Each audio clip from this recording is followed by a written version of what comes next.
All right, let's get into it. Today, we're diving into one of the wildest challenges I've ever come across. Imagine this, a group of friends stranded on a totally remote island. Their only way out? They have to build a sailboat from scratch and then sail it for miles across the open ocean. Seriously, this is a story all about ingenuity, pure endurance, and just the raw, unpredictable power of nature. I mean, listen to this quote, "We land on that island or we die." That just sets the tone, right? This wasn't some clickbaity exaggeration, it was their reality. The second that raft hit the water, that was it. No going back. The stakes were, quite literally, life or death. So that leads to the big question, right? Could a bunch of YouTubers, guys with absolutely zero sailing experience, actually pull something like this off? I mean, we've seen them do some crazy stuff before, but this was a whole different level. It's easy to have a wild idea, but actually seeing it through when your life is on the line, that's something else entirely. So let's really dig into this.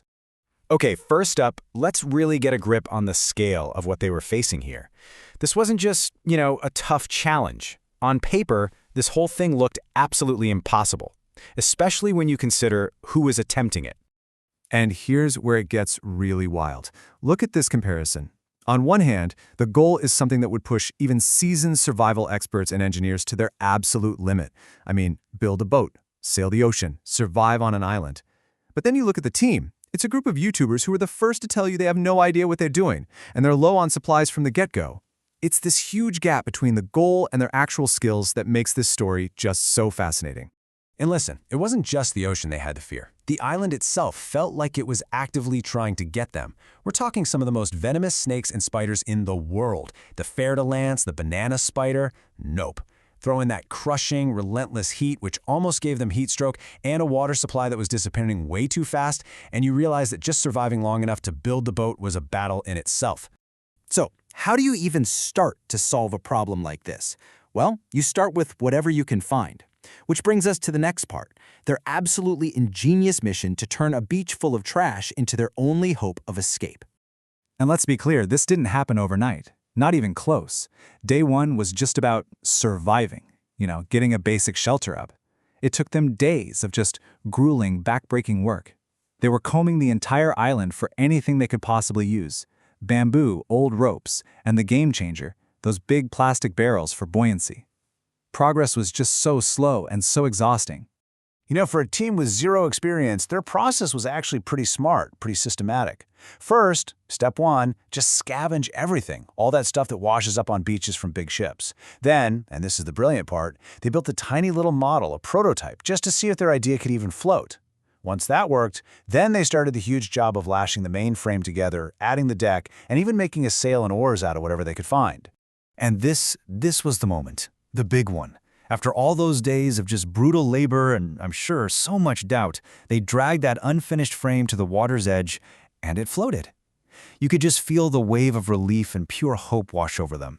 That flow test, it wasn't just about physics. It was a massive psychological victory. It was the first time they truly believed, hey, we might actually be able to do this. Okay, so they built the boat, but that was really only half the battle, wasn't it? Now came the part they'd been dreading, the real test. Taking this thing they built from trash out into the open, unpredictable, totally unforgiving ocean, a journey that was going to push every single one of them way, way past their limits. 12 hours. Let that sink in. They were out on that raft for nearly 12 straight hours. Imagine a full day of nonstop physical work, completely exposed to the sun and the sea, on a raft held together with rope and hope. This wasn't just a little trip around the corner. It was an absolute ultramarathon at sea. And this chart really shows you just how brutal that journey was. For the first couple of hours, okay, the whole crew is paddling, they're making good time, but then, for the next 10 hours, it's a totally different story.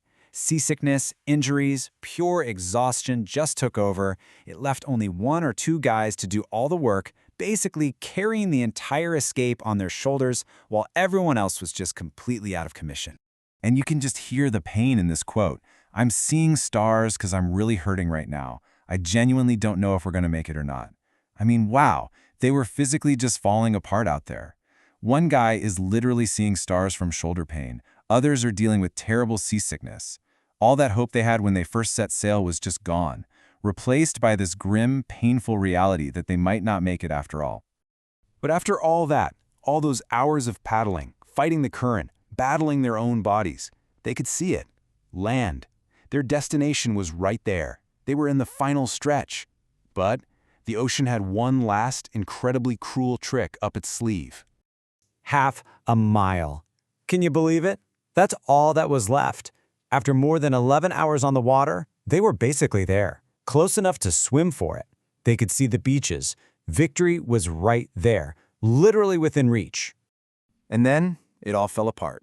Just as they were getting ready for that final push to shore, the tide shifted. The very force of nature that they'd been riding turned against them. It became this invisible, relentless wall, just ripping them back out to sea. And no matter how hard they paddled, they were losing.